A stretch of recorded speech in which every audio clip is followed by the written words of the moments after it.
ଧଉଳି ଥାନା ଅନ୍ତର୍ଗତ ଦୟାନଦୀ ଶଯ୍ୟାରେ ଗତ 10 ତାରିଖରେ ଜଣେ ନାବାଳିକା ପ୍ରତି ଗଣଦୁଷ୍କର୍ମ ହୋଇଥିବାର ଅଭିଯୋଗ ହୋଇଛି। ଆଜି ଗଣମାଧ୍ୟମରେ ମଧ୍ୟ ପ୍ରକାଶ ପାଇଛି ଏବଂ ଇ ଧଉଳି ପର୍ଯ୍ୟଟନ ଗୋଟେ ପ୍ରମୁଖ ପର୍ଯ୍ୟଟନସ୍ଥଳୀ ଓଡ଼ିଶାର ଏବଂ ଏକାମ୍ର ନିର୍ବାଚନ ମଣ୍ଡଳୀର ଶହ ଶହ ସଂଖ୍ୟାରେ ପର୍ଯ୍ୟଟକ ଆସନ୍ତି ଦେଶ ଭିତରୁ ଏବଂ ବାହାରୁ ମଧ୍ୟ।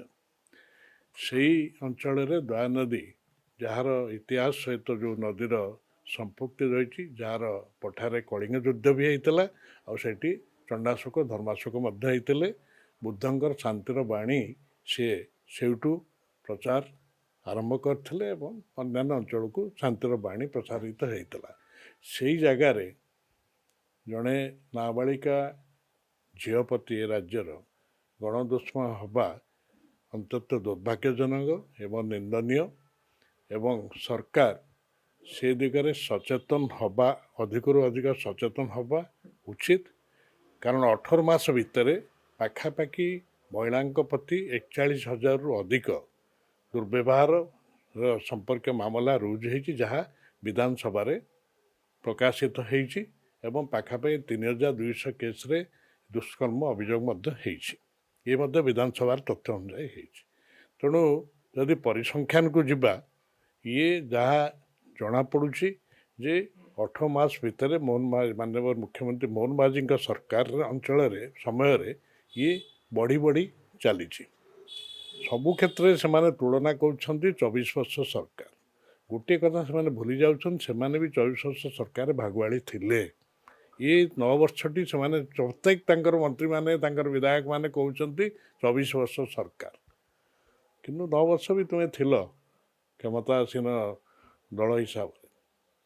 ତେଣୁ ସିଏ ଏଇ ପ୍ରସଙ୍ଗରେ ମୁଁ ଏହା ରଖିବି ଯେ 2 ଜଣଙ୍କୁ ଗିରଫ କରାଯାଇଛି ବୋଲି ଯାହା ବାହାରିଛି ଗଣମାଧ୍ୟମ, ଆହୁରି ଅନେକ ଏହାଦେ ସଂଶ୍ଳିଷ୍ଟ ଅଛନ୍ତି। ସେ ଯିଏ କିଏ ହୁଅନ୍ତୁ ନା କାହିଁକି, ଆମର ନାରୀମାନଙ୍କ ପ୍ରତି, ମହିଳାମାନଙ୍କ ପ୍ରତି, ଝିଅମାନଙ୍କ ପ୍ରତି ସମ୍ମାନ ବୋଧ ରହିଛି ଏବଂ ଆଶା ଯେମିତି ପୂର୍ବତନ ମୁଖ୍ୟମନ୍ତ୍ରୀଙ୍କ ସମୟରେ ଏ କ୍ଷେତ୍ରରେ କୌଣସି ପ୍ରକାର ସାଲିସ କରାଯାଉନଥିଲା ଏବଂ ଦୃଢ଼ରୁ ଦୃଢ଼ କାର୍ଯ୍ୟାନୁଷ୍ଠାନ ହେଉଥିଲା, ସେମିତି ସରକାର ମଧ୍ୟ ଦୃଢ଼ ହସ୍ତରେ ଦୋଷୀମାନଙ୍କୁ ମାନେ ଏ କ୍ଷେତ୍ରରେ ସରକାର ଏଭଳିଆ ଘଟଣା ଯେମିତି ବାରମ୍ବାର ନ ଘଟେ, ପୁନରାବୃତ୍ତି ନ ହୁଏ, ସେ ଦିଗରେ ଦୃଢ଼ କାର୍ଯ୍ୟାନୁଷ୍ଠାନ ନିଅନ୍ତୁ। ଏଠି ଜିରୋ ଟଲରାନ୍ସର ଆବଶ୍ୟକତା ଅଛି। ଆଉ ଗୋଟେ କଥା ମୁଁ ଖାଲି କହିଦେଉଛି, ଏଇଠି ଆପଣମାନେ ତାକୁ ନଜରକୁ ନେବେ, ଦୃଷ୍ଟିକି ନେବେ ଯେ ସେଇ ଧଉଳି ଥାନାରୁ ଗଲା 5 ତାରିଖରେ ଗୋଟିଏ ସ୍ୱାମୀ ସ୍ତ୍ରୀ ଆଉ ଜଣେ ବ୍ୟକ୍ତି ଯିଏ ଗୋଟିଏ ତାଙ୍କର ପାରିବାରିକ ଗଣ୍ଡଗୋଳକୁ ନେଇକରି ଆସିଥିଲେ ଏବଂ ଛୁରାମାଡ଼ ଘଟଣାକୁ ଯିଏ ଛୁରାମାଡ଼ କରିଥିଲେ ସେ ଧଉଳି ଥାନାରେ ତାଙ୍କୁ ଅଟକ ରଖାଯାଇଥିଲା। କିନ୍ତୁ ଧଉଳି ଥାନାରୁ ରାତି ସମୟରେ ସେ ଆସାମୀ ଚମ୍ପଟ ମାରିଥିଲେ ଏବଂ ଏଇ ଧଉଳି ଥାନାର ଆଇଆଇସି ଯିଏ ଥିଲେ ପ୍ରଦୀପ ନାୟକ, ତାଙ୍କୁ ତୁରନ୍ତ ସେହି ରାତାରାତି ବଦଳି କରିଦିଆଯାଇଥିଲା ଏବଂ ତାଙ୍କ ବିଷୟରେ ମଧ୍ୟ ସେଇ ପୂର୍ବତନ ଆଇଆଇସିଙ୍କ ନାଁରେ ଅନେକ ଅଭିଯୋଗ ଥିଲା, ବାଲି ଘଟଣାଠୁ ଆରମ୍ଭ କରି ଅନେକ ଅଭିଯୋଗ ଥିଲା। ତେଣୁ ସେଇଭଳି ଏଇ ଥାନା ଅଞ୍ଚଳରେ ମଧ୍ୟ ଏ ଘଟଣା ଘଟୁଛି। ତେଣୁ ଧଉଳି ଥାନା କମିଶନରେଟ୍ ପୋଲିସର ଗୋଟିଏ ପ୍ରମୁଖ ଥାନା, ପର୍ଯ୍ୟଟନ ଦୃଷ୍ଟିରୁ ଅତ୍ୟନ୍ତ ଗୁରୁତ୍ୱପୂର୍ଣ୍ଣ ଏବଂ ପର୍ଯ୍ୟଟନ ପୋଲିସ ବି ସେଠି ମଧ୍ୟ ରହିଛନ୍ତି। ତେଣୁ ସରକାର ତାକୁ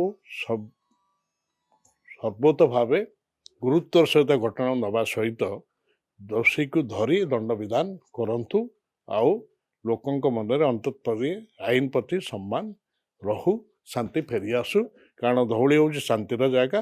ଅଶାନ୍ତ ପରିବେଶ ହେଲେ ତାର ରାଜ୍ୟର ପର୍ଯ୍ୟଟନ ଉପରେ ମଧ୍ୟ ତାର ପ୍ରଭାବ ପଡ଼ିବ। ନିଶ୍ଚିତ ଭାବରେ ଏ ଘଟଣା ଯେତେବେଳେ ଗଣମାଧ୍ୟମରେ ବିଭିନ୍ନ ସ୍ଥାନରେ ଆସିବ, ଦେଶ ଭିତରେ ହେଉ, ରାଜ୍ୟ ଭିତରେ ହେଉ ବା ବାହାରେ ହେଉ, ନିଶ୍ଚିତ ଭାବେ ଜଣେ ପର୍ଯ୍ୟଟକ ଯିଏ ବାହାରୁ ବି ଆସୁଛନ୍ତି ବା ଅନ୍ୟାନ୍ୟ ଜିଲ୍ଲାରୁ ବି ଆସୁଛନ୍ତି, ତାଙ୍କ ମନରେ ପ୍ରଶ୍ନ ଉଙ୍କି ମାରିବ ଯେ ଆମେମାନେ କେତେ ସୁରକ୍ଷିତ ସେ ଜାଗାକୁ ଗଲେ।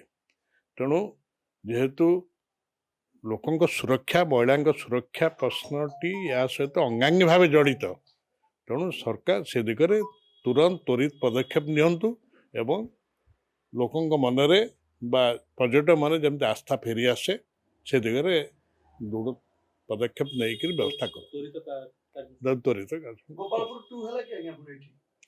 देखो जो गणदुष्कर्म आसूची आगुरी गोपालपुर भी गोटे पर्यटन स्थली निश्चित भाव में धोड़ी बड़ी गोपालपुर आगुरी होता एठी होची ये जमी राज्यर अनेक गुड़िए प्रमुख स्थान रही इको टूरिज्म तो कौन चली तेणु जो पर्यटन ऋतु निश्चित भाव में माने तार निश्चित भाव में बाधाप्राप्त हम पर्यटन शिल्प एवं लोकों सुरक्षा बड़ कथा हूँ लोकों सुरक्षा बा पर्यटन सुरक्षा नहीं ये गोटे अत्यंत कदर्य कथा भी होती नजर को आसी से कथा सरकार एवं आज भी मु कहूँ जे सरकार कौन सी भी अपराध हो एवं विशेष करके महिला संक्रांतीय कौन सी अपराध जितेबाला घटुची से त्वरित एक्शन आज पर्यंत नहीं से पीतवास पंडांकर मर्डर केस हो किंबा विभिन्न अंचल घटी महिला संक्रांतीय जो अपराध हो सबुगुड़िक सरकार यथार्थ पदक्षेप नहीं तुरंत गिरफ्तारी होती